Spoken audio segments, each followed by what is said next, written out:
Jadwal lama penjualan pajak H&M terjual pada bulan 11 tahun 2015 sampai dengan Agustus 2020.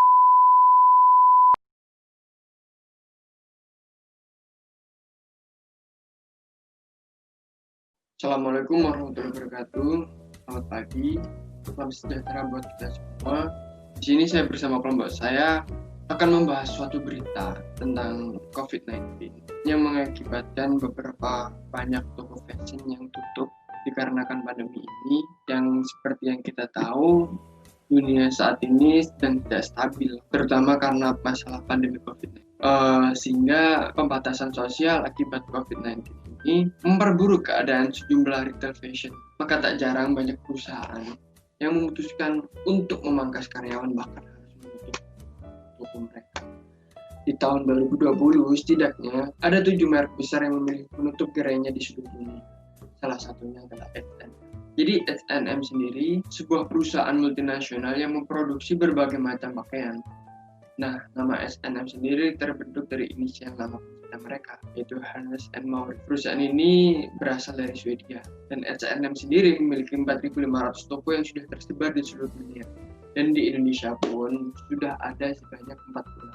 Permasalahan ini bermula ketika munculnya penyakit bernama COVID yang menyebabkan pandemi yang berkepanjangan, yang mana hal ini mempengaruhi kebijakan pemerintah tidak hanya di dunia, tapi juga di Indonesia. Pemerintah mengeluarkan aturan yang salah satunya mewajibkan mal untuk tutup sementara, sedangkan mayoritas outlet H&M itu berlokasi di mall. Akhirnya demi mengurangi biaya operasional yang tidak berjalan maksimal, H&M memutuskan untuk menutup sebagian outletnya, termasuk di 46.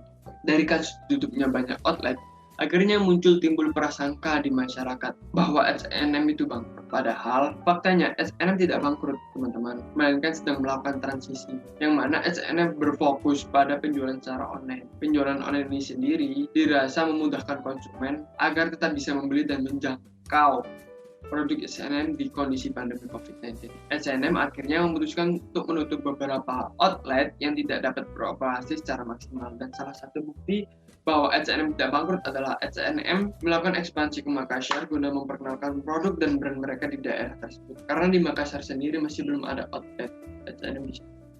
Untuk penjelasan selanjutnya disampaikan oleh. Kali ini saya akan menjelaskan tentang tahapan krisis yang dialami oleh H&M, di mana pihak H&M sendiri telah menerapkan 5 tahapan krisis secara keseluruhan terkait permasalahannya. Di tahapan pertama, yaitu pre-krisis, pihak H&M telah mengetahui dan mengidentifikasi terkait COVID pada bulan Januari hingga Februari. Dan di tahapan selanjutnya, yaitu warning, pihak H&M sekali lagi telah mengidentifikasi dampak krisis terkait COVID terhadap menurunnya proses penjualan produk H&M sendiri di berbagai offline store. Di tahapan selanjutnya, yaitu acute crisis, di mana pihak H&M telat dalam melakukan proses penjualan secara online yang mengakibatkan kerugian sebesar 454 miliar pada bulan Maret hingga bulan Mei. Ditambah lagi, pada bulan Juni, pihak H&M telah mengalami penurunan penjualan sebesar 25% dibandingkan dengan periode yang sama di tahun lalu. Dan juga pada tahun 2020, pihak H&M sendiri telah menutup 250 gerai di berbagai kota. Hal ini tentunya mendapatkan sorotan dari berbagai pihak media maupun masyarakat luas. Dan tahapan selanjutnya yaitu clean up, di mana pihak H&M menerapkan proses pemulihan dengan cara mengoptimalkan platform digital dan offline store yang tersedia, sehingga mencapai bisnis model omni terbaik. Dan juga pihak H&M sendiri mengembangkan sayap offline store di Makassar sebagai salah satu bentuk proses pemulihan. Dan di tahapan akhir, yaitu post-krisis, pihak H&M sendiri telah tepat dalam mengembangkan sayap offline store di Makassar sebagai bentuk proses pemulihannya. Dikarenakan hal itu disambut positif oleh kalangan masyarakat, dan hal ini memberikan brand H&M sebagai gerai pertama atau pionir yang berada di Pulau Sulawesi. Level dampak krisis yang terjadi pada penutupan gerai H&M yang menutup 100 gerai toko itu berada di level dampak krisis 1. Jadi di dampak krisis yang ditimbulkan masih pada tahap awal. Pada level ini yang terdampak atau terkena itu adalah rusaknya citra bisnis dari H&M, karena harus menimbulkan persepsi atau opini publik di mana mengira bahwa H&M telah bangkrut, dan hal ini juga menyebabkan pemutusan sepihak ketenagakerjaan bagi para karyawannya. Meskipun bukan sepenuhnya menjadi salah pihak H&M itu sendiri, tapi hal itu akan berdampak besar jika H&M tidak bisa melakukan penanganan yang tepat pada masalah yang dihadapi. Indikator keberhasilan dari H&M.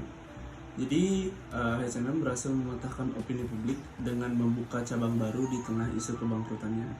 H&M berhasil mematahkan opini publik yang menganggap bahwa H&M itu mulai bangkrut karena banyak outlet yang tutup, padahal sebenarnya pihak H&M sedang melakukan efisiensi manajemen dengan menutup outlet-outlet yang sekiranya kurang profit dan mulai mempromosikan online store-nya mereka.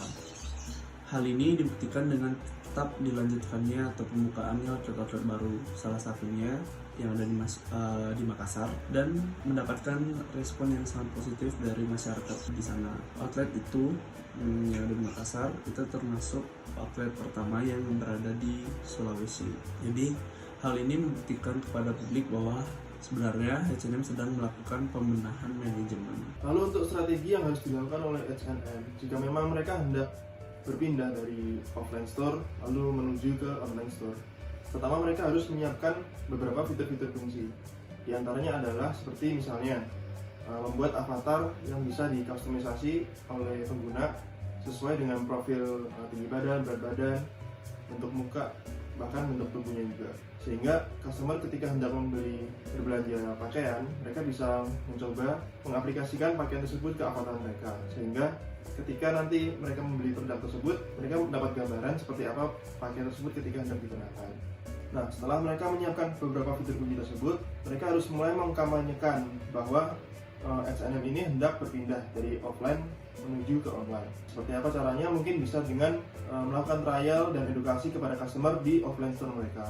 Dengan banyaknya offline store yang ada, itu akan memudahkan H&M untuk mengedukasi para customer itu. Program kampanye H&M ini harus terukur, jadi mereka harus menentukan target, berapa lama mereka mengkampanyekan, lalu target berapa pengguna yang hendak didapatkan dalam rentang waktu tersebut.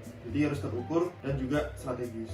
Nah, untuk indikator keberhasilannya, terlepas dari strategi yang kita sarankan, H&M sepertinya tetap melanjutkan pembukaan offline store mereka. Salah satunya adalah offline store pertama mereka di Sulawesi, yaitu di Makassar. Hal ini berhasil mematahkan opini publik bahwa H&M itu bangkrut. Tidak mungkin dong perusahaan bangkrut tapi masih tetap membuka offline store, apalagi dengan skala yang cukup besar. Bisa dilihat di sebelah saya sini beberapa dokumentasi keadaan offline store pertama mereka. Terlihat di sini cukup ramai dan cukup padat pengunjung.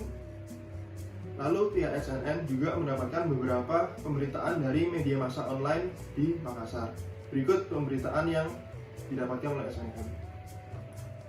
Oke, sekian presentasi kami dari kelompok 6 H&M. Terima kasih.